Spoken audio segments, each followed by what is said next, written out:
Imagínate que tienes un vecino, un tipo tranquilo, que trabaja en construcción, tiene una hija pequeña, saluda cuando cruza el pasillo, paga sus impuestos, no levanta la voz. No tiene antecedentes penales más que una vieja infracción por conducir bajo los efectos del alcohol, casi olvidada.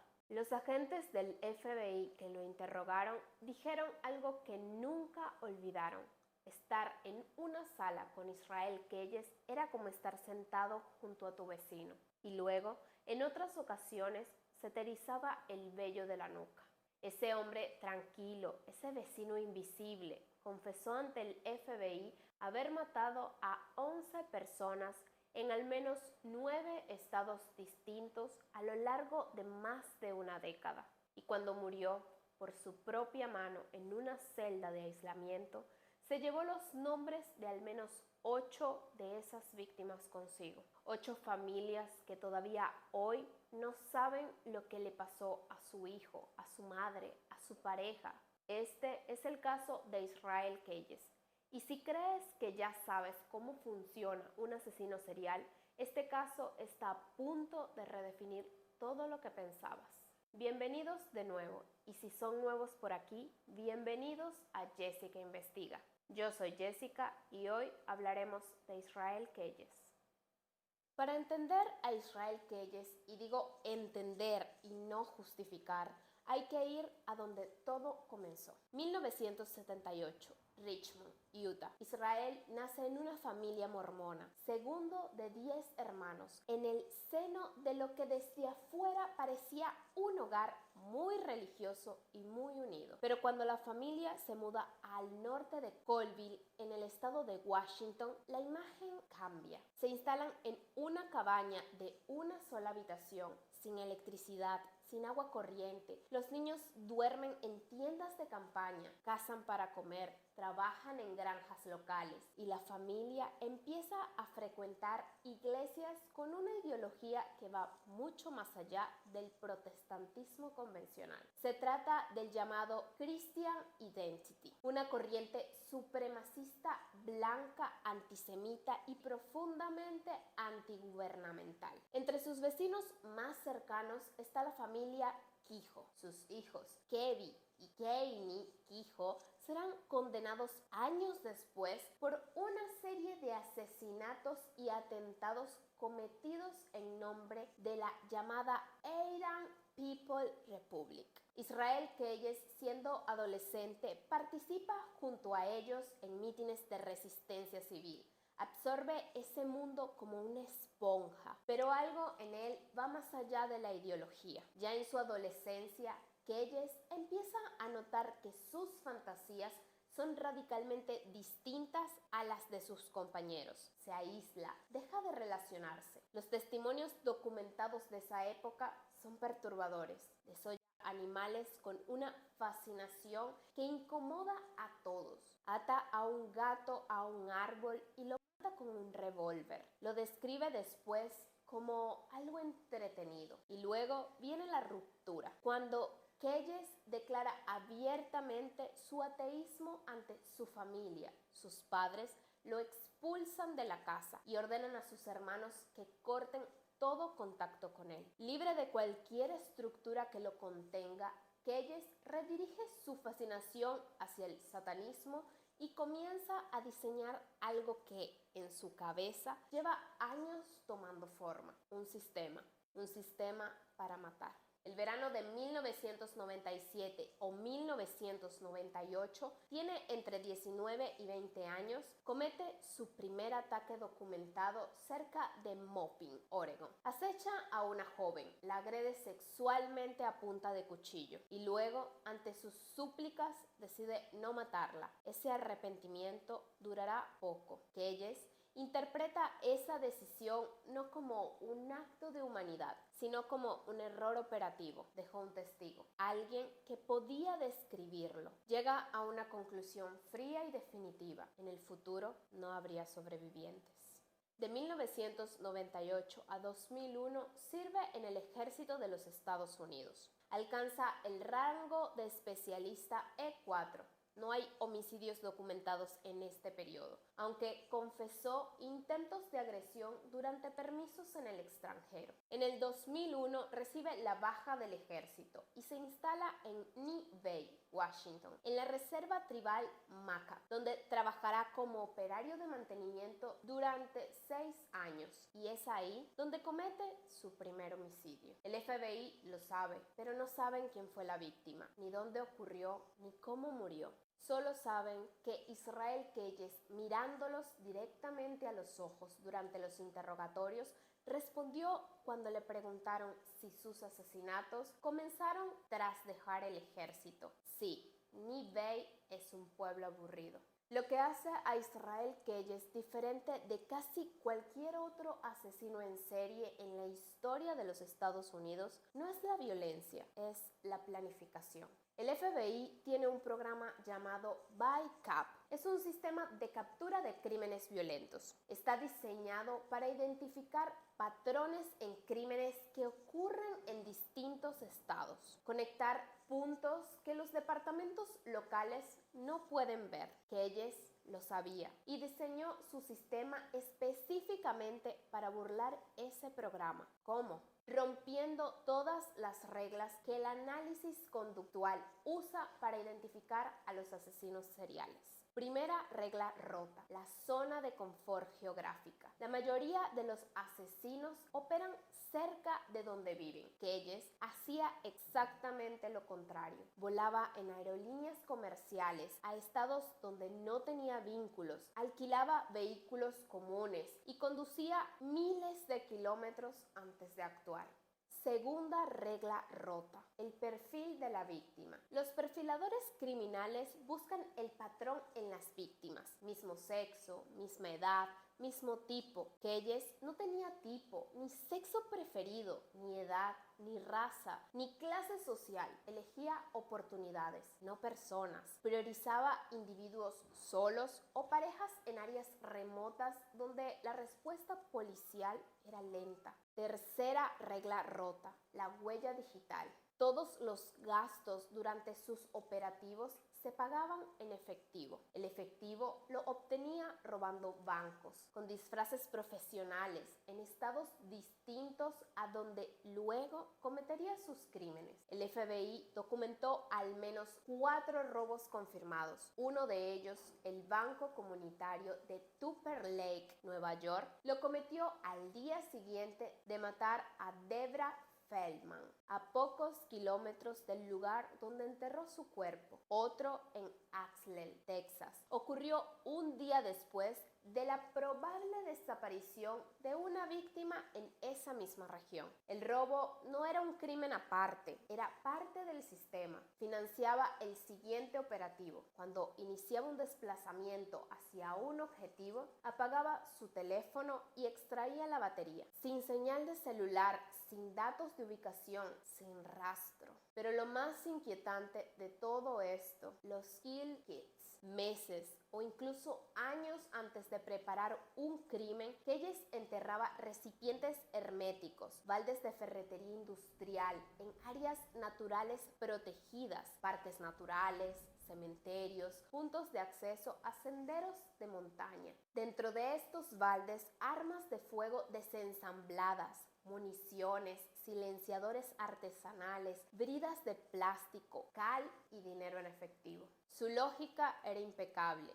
Si viajaba en avión sin transportar ninguna de estas cosas, los sistemas de seguridad no tenían nada que detectar. Llegaba a su destino como un turista más. Desenterraba el kit, actuaba y al terminar enterraba las armas en un sitio distinto o las arrojaba al fondo de un lago profundo, eliminando cualquier posibilidad de vinculación balística. El FBI logró localizar solo 2 de estos escondites, uno en Eagle River, Alaska, y otro en el embalse de Lake Falls, en el estado de Nueva York. El de Nueva York contenía una pistola calibre 22, silenciador y munición, sellados en una bolsa impermeable dentro del balde. Hay escondites que el FBI sabe que existen en Green River, Wyoming, en Port Angeles, en Washington y que nunca han sido recuperados.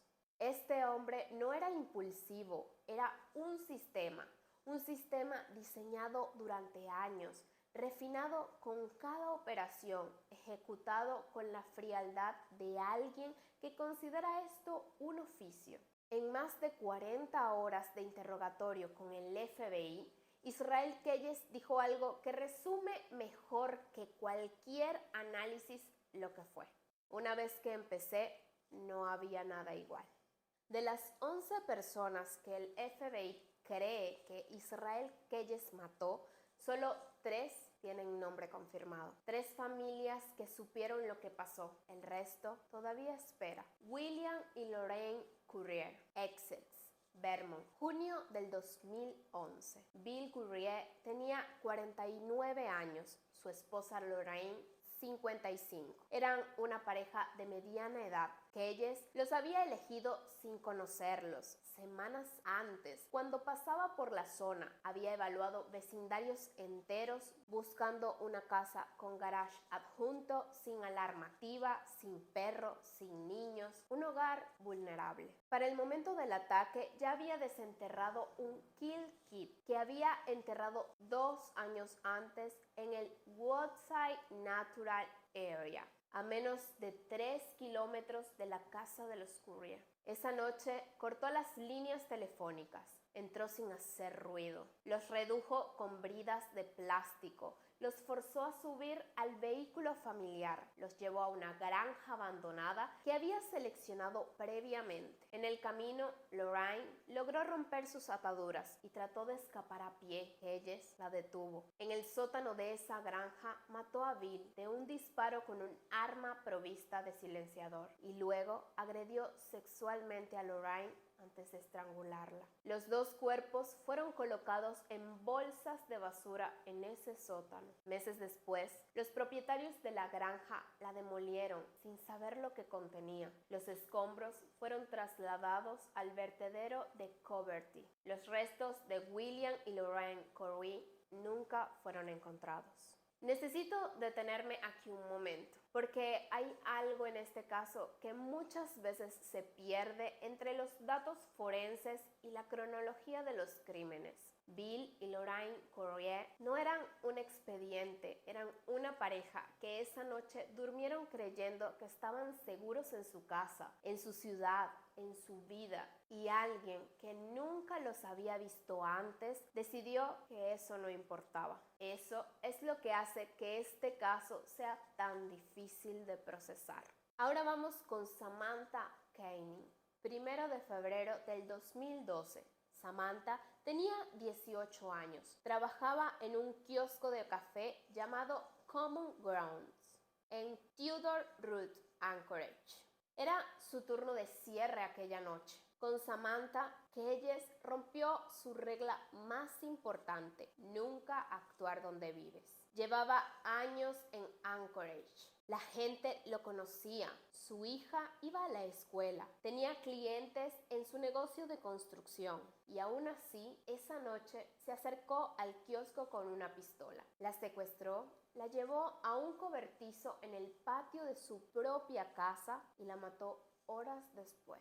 Y al día siguiente se fue de crucero con su familia. Al regresar 2 semanas más tarde, sacó el cuerpo congelado del cobertizo. Lo que hizo después es difícil de describir. Le aplicó maquillaje, usó hilo de pescar para mantener sus párpados abiertos. Tomó una fotografía del cadáver junto a un ejemplar del periódico del 13 de febrero, 12 días después de su muerte. Escribió a máquina una nota de rescate exigiendo $30,000. La depositó en un parque para perros de la ciudad y envió un mensaje al novio de Samantha con las instrucciones para encontrarla. La familia pagó. Samantha llevaba muerta más de 2 semanas. Keyes desmembró el cuerpo con una motosierra. Abrió un agujero en el hielo del lago Matanuska al norte de Anchorage y arrojó los restos. Los buzos del FBI los recuperaron el 2 de abril del 2012. Hay una tercera víctima con nombre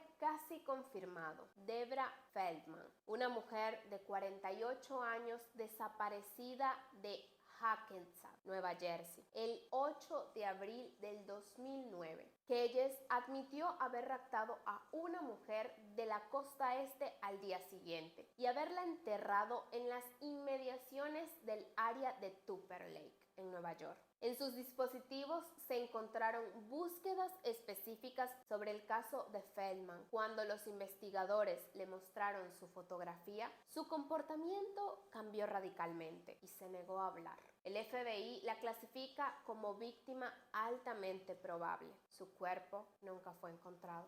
Durante más de una década, Israel Keyes fue invisible. Cruzó el país decenas de veces. Aterrizó en aeropuertos donde nadie lo conocía. Condujo miles de kilómetros. Enterró armas, desenterró armas, mató, regresó a casa y nadie, ni su propia familia, ni sus clientes, ni sus vecinos, tenían idea. Pero Samantha Koenig fue diferente, porque por primera vez Keyes necesitó el dinero del rescate y para cobrar el rescate necesitaba usar una tarjeta de débito. Y para usar una tarjeta de débito tenía que aparecer frente a una cámara de cajero automático. Sabía que las cámaras existían, se disfrazó, capucha, lentes oscuros, cubreboca, pero los investigadores del FBI son buenos en lo que hacen. Rastrearon los retiros de Alaska a Arizona, de Arizona a Nuevo México y de Nuevo México a Texas. Identificaron el modelo del vehículo de alquiler en las imágenes de fondo de las cámaras y emitieron un boletín. El 13 de marzo del 2012, un trooper del estado de Texas en Lufkin detectó un Ford Focus blanco saliendo de un hotel. Esperó, lo siguió, lo detuvo cuando excedió el límite de velocidad. Dentro del vehículo, el teléfono de Samantha Koenig, su tarjeta de débito y su identificación. Y el mismo disfraz que había usado en todas las cámaras. Israel Keyes, el hombre que había diseñado un sistema criminal durante más de 10 años para ser invisible, fue capturado por un trooper de tránsito en el estacionamiento de un restaurante de comida en Lufkin, Texas.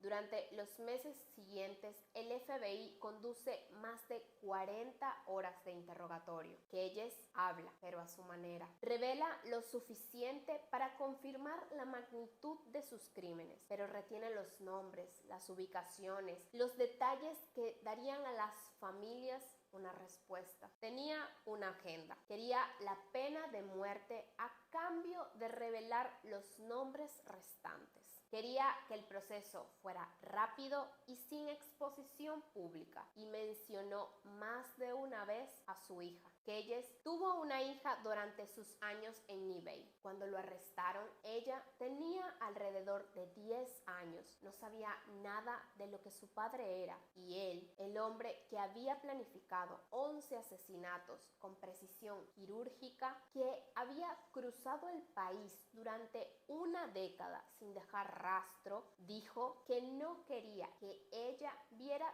su nombre en los titulares, que no quería que creciera cargando ese apellido en público. Es difícil saber qué hacer con eso, porque no cambia nada lo que hizo, pero sí dice algo sobre la doble vida que mantuvo hasta el final. Padre por un lado, sistema por el otro, y los dos perfectamente separados. El sistema judicial no negoció en sus términos y el 2 de diciembre del 2012 Israel Keyes fue encontrado muerto en su celda de aislamiento del complejo correccional de Anchorage. Había utilizado una hoja de afeitar emitida por error por el centro de detención para cortarse la muñeca izquierda y había construido una soga con las sábanas de su litera. atada de un extremo a su cuello y del otro a su tobillo, de modo que al recostarse la tensión mecánica de su propio cuerpo completara lo que el desangrado no terminara.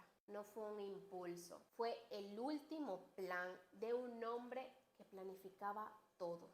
Bajo su cuerpo, los custodios encontraron 4 hojas de papel de un bloc amarillo, saturadas en sangre, casi ilegibles. El FBI las envió a su laboratorio en Virginia, las procesaron con una técnica de filtrado óptico y lo que encontraron no era un código, no era un mapa, no eran coordenadas, eran 2 cosas: una crítica nihilista de la sociedad norteamericana y luego, en las últimas páginas, una descripción lírica del proceso de dominar, atemorizar y matar a una víctima sin nombre. La llamaron Ode to Murder. Semanas antes, el 24 de julio del 2012, durante un registro rutinario de su celda, los guardias habían encontrado algo oculto bajo su colchón: 12 dibujos, realizados con su propia sangre. 11 de ellos mostraban cráneos humanos, uno de los cuales llevaba escrita la frase "We are one". El 12º era un autorretrato, su propia muerte. El análisis conductual del FBI concluyó que cada cráneo representaba una víctima: 11, 3 con nombre, 8 en silencio. Al día de hoy, el caso de Israel Keyes permanece abierto. El FBI sigue cotejando perfiles de ADN de personas desaparecidas contra la muestra genética de Keyes. En el condado de Upstate, Nueva York, hay propiedades que Keyes poseía y que siguen sin excavarse completamente. En Texas, en Vermont, en Washington, hay familias que todavía llevan fotos en la cartera de alguien que desapareció entre el 2001 y el 2012 sin que nadie les haya dado una respuesta. Israel Keyes diseñó un sistema que funcionó durante más de una década, que burló los perfiles conductuales del FBI, que cruzó decenas de estados sin dejar un rastro que se pudiera seguir, y al mismo tiempo fue exactamente lo que el análisis criminal llama un fracaso moral total: alguien que convirtió la vida de otros seres humanos en una variable logística. Lo que me parece más inquietante de este caso no es lo que hizo, es lo que dejó sin decir. Porque el FBI, con todos sus recursos, con más de 40 horas de grabaciones, con análisis forenses avanzados,